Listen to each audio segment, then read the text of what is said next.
Shortly after 9 o'clock on the morning of April 16, 1947, Texas City, Texas was jarred by a tremendous blast. The French freighter Grand Camp, which was in the harbor and which was loaded with ammonium nitrate, had exploded. The ship had been burning for some time. A large group of sightseers had crowded the area watching the fire, and those who survived describe it as a beautiful sight with deep orange smoke rising into the sky, partially clouding the morning sun. This beautiful sight soon turned to one of horror as the explosion split the air, literally destroying the ship and scattering fragments of what remained over a large area. Flashing pieces of metal, white hot from the blast and the tearing, fell on the adjoining Republic refinery, setting oil tanks afire. This tank farm, which was adjacent to the dock area, contained a large number of tanks, part of which contained crude oil, part gasoline, and a few butane. The fire resulting from the ignition of this farm spread over a large area and destroyed a great deal of property. The nearby plant of the Monsanto Chemical Company echoed with an explosion, and fire swiftly spread through the plant.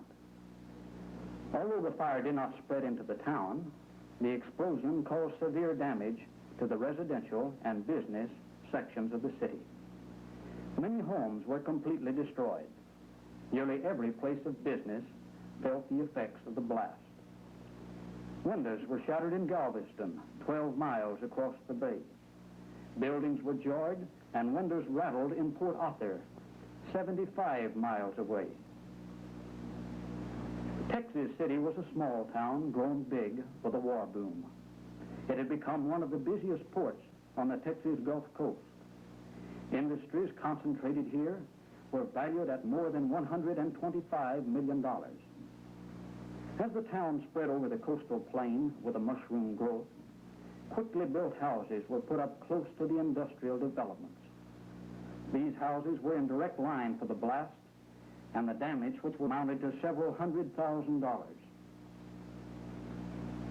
It was the damage done to the residential section that turned many out homeless and which created a definite problem of rehabilitation.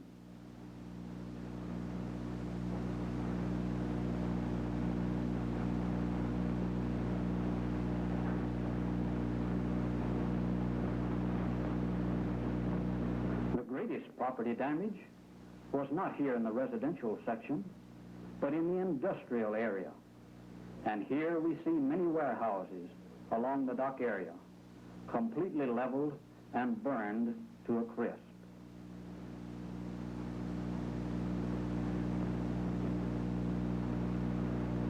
Concrete warehouses are shattered. Ships are still burning in the bay. We see the hull that is left of the Monsanto plant with its large distillation towers rising as skeletons above the shattered building. The fire raged on. Early the following morning, another ship, the High Flyer, lying at rest in an adjoining slip of water after having burned for several hours of the same course and blew high into the air. If possible, the second explosion was even greater than the first.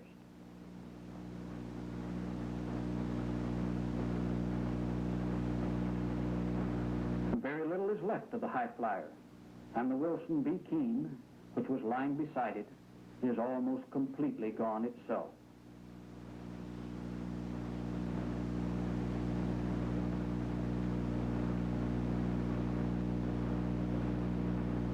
The strength or the force of the explosion is almost beyond imagination.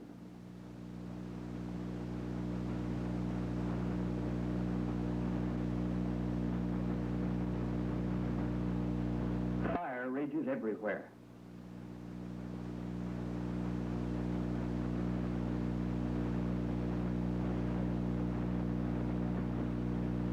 The large barge, now seen high on the bank, was once riding in the slip many yards from the Grand Camp. The force of the explosion, as it carried the water and the barge high on the bank, Also draped pieces of the Grand Camp over the barge, showing the steel of the ship, which is more than 6 inches thick, but split completely. And if one looked closely, he saw the remains of a fire truck, which was at the scene and was being used in fighting the original fire, now draped over the barge. The large elevator in the background is still standing, but is condemned as unsafe because it is split from one end to the other. Very little remains of the conveyor that once ran from this elevator to the warehouses, as it is now a mass of tangled steel.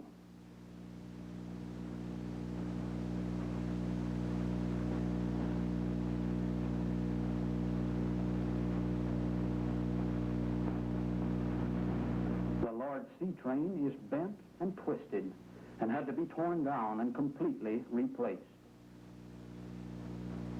Fire trucks and automobiles are scattered everywhere, torn by the blast and burned by the fire.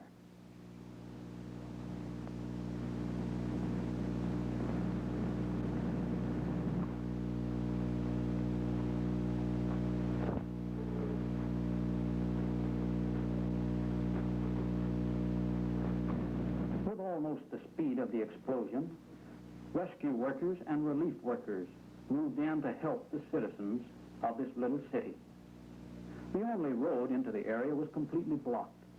Large equipment, such as bulldozers, cranes, and so forth, was needed to quickly clear a road so that these rescue workers could move in and remove the wounded and the dead. Among the first to arrive were the police agencies, members of the Texas Department of Public Safety, members of the police departments of Houston, Galveston, Port Arthur, Beaumont, and many surrounding towns early in the explosion sent help to the stricken city. Many others followed close after.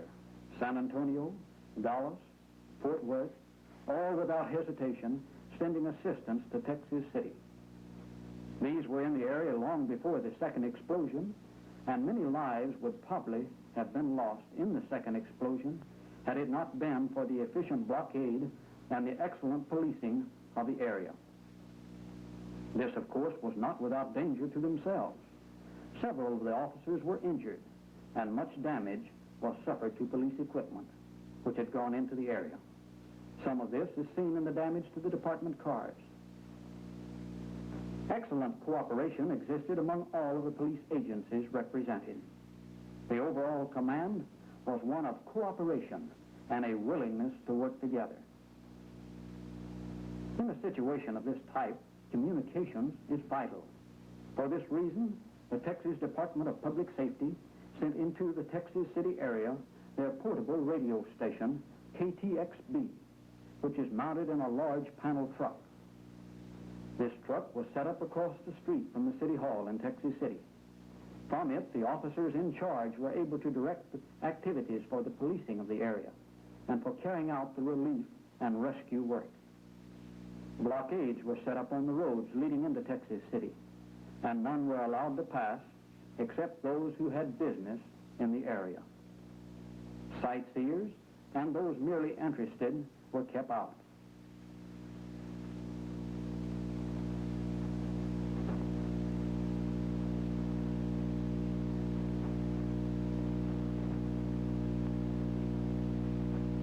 Patrols were maintained throughout the entire city because most of the houses were in such condition that they could not be locked.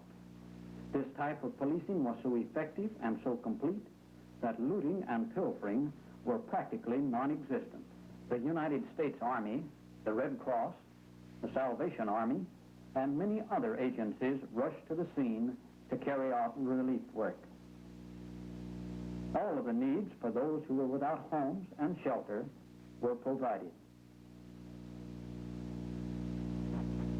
The Army set up kitchens and soup lines and brought in cots and bedding for the workers and the homeless.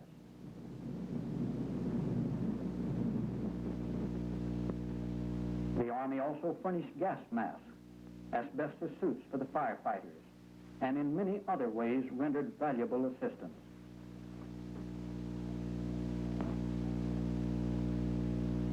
After the main fire had died down and we could get in closer, we were able to see more of the real destruction and the havoc that was wrought to this industrial port.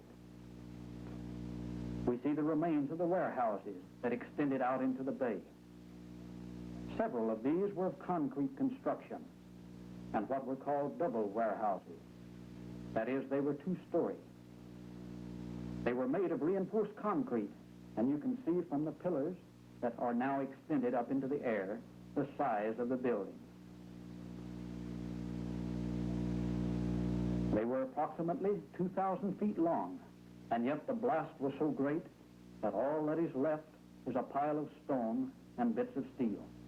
The steel warehouses are literally stripped and remain skeletons, with the framework still standing, but warped, twisted, and bent out of shape. The half of the Wilson B. Keene, which remains, can be seen jutting out of the water. This ship was near the High Flyer and suffered severe damage. But this is the loss in dollars and cents. This is the loss to property. It says nothing about the real loss, that of human lives. The actual number of dead as a result of the explosion and fire is still an unknown figure. We do know that 410 bodies and fragments of bodies passed through the Texas City Kemp Wallace morgue. 80 bodies were taken directly to Galveston and Houston after the first blast. In addition to these, approximately 100 persons are still unaccounted for, and we may reasonably presume that these too lost their lives in the explosion and fire. As the bodies were being brought out of the disaster area, their number was so great that it was staggering, and considerable confusion resulted. A place had to be established for a morgue, and the high school gymnasium was chosen. A place had to be chosen to handle the bodies where they might be embalmed and preserved. Facilities were set up at McGar's garage. Here again, voluntary help came from every section of the state. Embalmers gave their time, and men came from many different police departments to assist in the identification work. In the confusion that existed at first, clothing was stripped from the bodies without regard being given to tying the clothing with the body. Thus, considerable difficulty existed in establishing identification in certain instances. However, this situation was straightened out, and a system set up whereby the same number was given to the body and to the personal effects, clothing, and so forth. It was readily recognized that here was an identification problem which would tax the greatest ingenuity of the identification men. In order to obtain as much information as possible about the individuals who were lost, interview boards were set up to take information from those seeking to identify their relatives. Identification charts were printed, and these had places for all the information necessary, and came to verify with us the identification and to claim the body. The body was released by the justice of the peace, or the coroner. At the same time, the death certificate and the other information necessary for keeping of the record in the State Bureau of Vital Statistics were filled out.